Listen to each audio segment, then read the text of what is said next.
This is Mercedes-AMG One, a car that was revealed as concept car 4 years ago. This really is a unique car. While the car looks exquisite, you will be surprised to know that Mercedes put functionality over the design for this car. An engine taken out from Lewis Hamilton's F1 car, insane exhaust, aggressive diffuser and front splitter, and drastic changes for aerodynamic purpose are enough to secure a place in anyone's heart. From the conceptualization to materialization, it took 4 years. That is a long time, but this car is just that special. While it falls into hypercar category, it is more like a road legal F1 car. Even Mercedes introduces it as such in their own video, which is why probably it was not easy to build it with current road rules while keeping the F1 spirit alive. It was definitely not easy, and even Mercedes executive themselves said that they were drunk when they approved this car.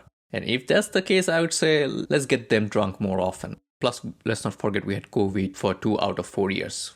From outside, this is absolutely gorgeous car, a head turner, a 10 out of 10. Also, can we appreciate that we got a car that didn't deviate from the concept? Often we get these concepts, but production car never looks the same. But this does, and despite that, every bit of the body has its function. Firstly and obviously, you got huge front splitters and rear diffuser. Then a sculpted body that promotes and at the same time controls the flow of air to maximize downforce when required and least drag when going in a straight line. More on that later. Then you got these forged magnesium wheels, which not only looks cool but very much functional in terms of sturdiness and weight saving measures. Even this fin has its function beside being a design element. It cleaves the airflow and provides better stability when taking turns. And lastly, we got this huge exhaust inspired by F1 cars with 2 little side bits. But is it me or does it look like an emoji to anyone else? It is as if the car is waving at you bye-bye while leaving you in the dust.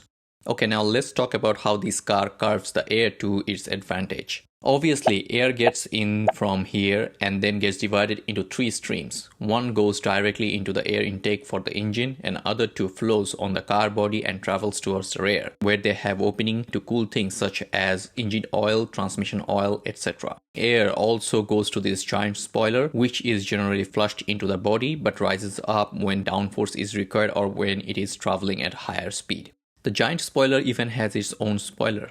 Ride height is controlled by the hydraulics. The car looks like this when traveling in the road legal mode or the daily driver mode. You put it in the track mode and the car drops down by 30mm. That's right, 30mm, that's a lot of drop. And look how fast that happens. Only thing that I can think of can drop faster is probably you dropping a click on the subscribe button. Seriously guys, small channel, we love and appreciate your support.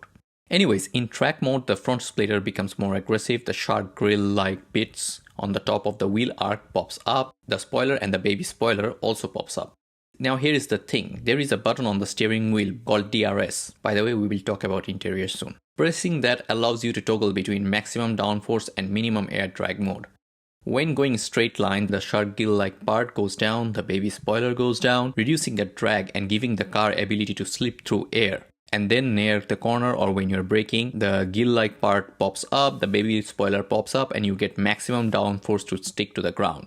Car looks great, design has its function, but what's under the hood? Glad to let you know that it has an actual F1 engine. It is the Lewis Hamilton's F1 car's 1.6 liter V6 engine that can rev up to 10,000 RPM. Think about when was the last time you saw a road car do 10,000 RPM. Except when someone missed shift from 5 to 2, also lovingly known as the money shift. Now this turbocharged 1.6 liter V6 is very cleverly made. You got 122 horsepower electric motors pulling the turbo so that you don't get any turbo lag. And when the turbo has enough exhaust gas, then this motor harvests excess energy. According to Mercedes, due to these clever bits, the AMG One's total response is even better than its naturally aspirated V8 engines. And then you got 163 HP electric motors sitting between the engine and the gearbox and 2 more similar 163 HP generating motor on the front axle on 2 wheels. Having these 2 motors on the front wheel allows the car to do precise torque vectoring using these 2 separate motors. The interior is quite good compared to what F1 drivers get, perks of being a road legal F1 car. You get climate control, start-stop button, a rear view mirror which gets the feed from a camera mounted at the back of the car because you don't have a glass on the back to look through. The steering is stripped right out of F1 car. That's the DRS button I talked about earlier. The seat can be adjusted in two different positions but cannot be moved forward or back. Instead, the pedals and the steering wheel is moved. The steering wheel moves electronically, but to move the pedals you have a flap in the seat. You pull the flap and then move the pedals according to your need. Now let's talk about some numbers. The car has 1063 horsepower. It can do 0 to 100 kilometers in just 2.9 seconds and 0 to 200 kilometers per hour in 7 seconds, which I believe is 1.2 seconds slower than a Bugatti Chiron Super Sport. But when it comes to weight, well, let's just say it have the performance of one F1 car, but weights like 2. Even with the carbon monocoque, lighter wheels, and even painted badge like Mercedes F1 cars, it weighs almost 1700 kgs, 1695 to be precise.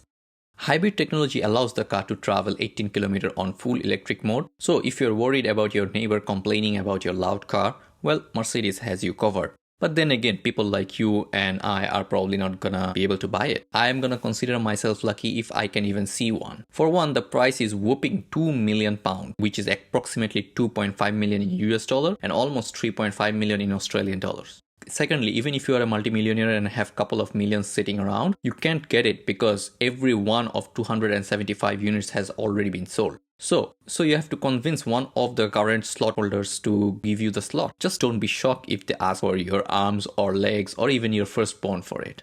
Anyways, that's all I have about Mercedes AMG One today. And before you go, help out a small channel by liking and subscribing please. I hope to see you in my next video.